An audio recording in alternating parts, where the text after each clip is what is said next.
ಇಲ್ಲಿ ರೈತರೇ ಇಲ್ಲ, ರೈತರಿದ್ರು ಕೂಡ ವ್ಯವಸಾಯ ಮಾಡ್ತಾ ಇರ್ತಕ್ಕಂಥ ಜನವೇ ಇಲ್ಲ ಅಂತಕ್ಕಂಥದ್ದನ್ನ ಕೆಲವೊಂದಷ್ಟು ಜನ ಏನ್ ಬಿಂಬಿಸ್ಲಿಕ್ಕೆ ಹೊರಟಿದ್ದಾರೆ.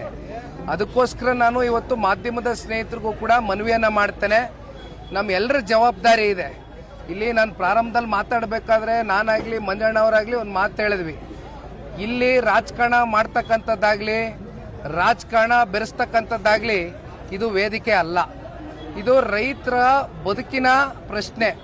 ರೈತರ ಬದುಕಿನ ಜೊತೆಯಲ್ಲಿ ಚೆಲ್ಲಾಟ ಆಡ್ತಾ ಇರ್ತಕ್ಕಂಥ ಈ ರಾಜ್ಯ ಸರ್ಕಾರ ಬಹುಶಃ ಈ ಒಂದು ಪ್ರಾಜೆಕ್ಟ್ನ ರೈತರಿಗೆ ಅನುಕೂಲ ಮಾಡಿಕೊಡ್ಬೇಕು ಅನ್ನೋದಕ್ಕಿಂತ ಹೆಚ್ಚಾಗಿ ರೈತರ ವಿನಾಶಕ್ಕೆ ಕಾರಣ ಆಗ್ತಾ ಇದೆ.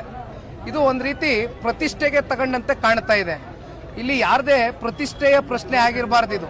ಯಾಕೆಂದ್ರೆ ಇಲ್ಲಿ ರೈತರು ಅವರ ಪಿತ್ರಾರ್ಜಿತ ಆಸ್ತಿಯನ್ನ ಉಳಿಸ್ಕೊಳ್ತಕ್ಕಂಥದ್ದಕ್ಕೆ ಅವರು ಉಳುಮೆ ಮಾಡುವ ಮೂಲಕ ಇಲ್ಲಿ ತೆಂಗಿರ್ಬೋದು, ಮಾವಿರ್ಬೋದು, ರೇಷ್ಮೆ ಇರ್ಬೋದು, ತರಕಾರಿ ಇರ್ಬೋದು, ಹಣ್ಣಿರ್ಬೋದು, ಹೂ ಇರ್ಬೋದು.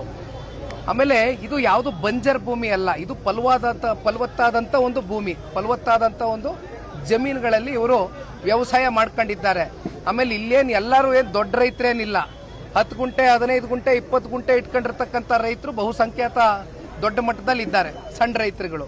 ಜೊತೆಯಲ್ಲಿ ತಿಂಗಳಿಗೆ 6 ರಿಂದ 7 ಲಕ್ಷ ಲೀಟರ್ ಹಾಲು ಕರೆದು ಡೈರಿಗೆ ಹಾಕಿ ಹಾಲನ್ನ ಜೀವನ ಮಾಡ್ತಾ ಇದ್ದಾರೆ. 2 ಹಸ ಸಾಕೊಂಡು ಜೀವನ ಮಾಡ್ತಾ ಇರ್ತಕ್ಕಂಥವ್ರು ಸಣ್ಣ ರೈತರು ಬಹಳ ಜನ ಇದ್ದಾರೆ.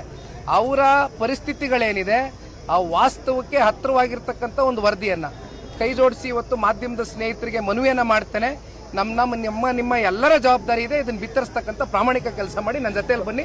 26 ಹಳ್ಳಿಗಳಿಗೂ ಕೂಡ ಇವತ್ತು ಕೆಂಚಗಾರನಹಳ್ಳಿ ಇರ್ಬೋದು, ಬೈರ್ಮಂಗಲ ಇರ್ಬೋದು, ಅರಳಲ್ ಸಂದ್ರ ಇರ್ಬೋದು, ಹೊಸೂರು ಇರ್ಬೋದು, ಬನಗಿರಿ ಇರ್ಬೋದು, ಈ 5 ಕಡೆ ಕೂಡ ಇವತ್ತು ತೆರಳಿ ಭೇಟಿಯನ್ನ ಕೊಡ್ತಾ ಇದ್ದೇವೆ. ಒಂದಷ್ಟು ರೈತರ ಹೊಲ ಗದ್ದೆಗಳಿಗೂ ಹೋಗೋಣ. ಯಾರ್ಯಾರು ಏನೇನು ಬೆಳೀತಾ ಇದ್ದಾರೆ, ಏನೇನು ಬೆಳೆ ಹಾಕಿದ್ದಾರೆ ಅಂತಕ್ಕಂಥದ್ದನ್ನ ದಯಮಾಡಿ ತಾವು ಸೂಕ್ಷ್ಮವಾಗಿ ಗಮನಿಸಬೇಕು. ಡೈರಿ ಹತ್ರ ಹೋಗೋಣ. ಡೈರಿನಲ್ಲಿ ಎಷ್ಟು ಲೀಟರ್ ಹಾಲು ಪ್ರತಿದಿನ ಉತ್ಪಾದನೆಯಾಗಿ ಡೈರಿಗೆ ಹಾಕ್ತಾ ಇದ್ದಾರೆ ರೈತರು ಅಂತಕ್ಕಂಥದ್ದನ್ನ ಆಲಿಸೋಣ. ಇವೆಲ್ಲವೂ ದಯವಿಟ್ಟು ಒಂದು ರಿಯಾಲಿಟಿ ಚೆಕ್, ಒಂದು ರಿಪೋರ್ಟ್ ಮಾಡೋಣ ಇವತ್ತು.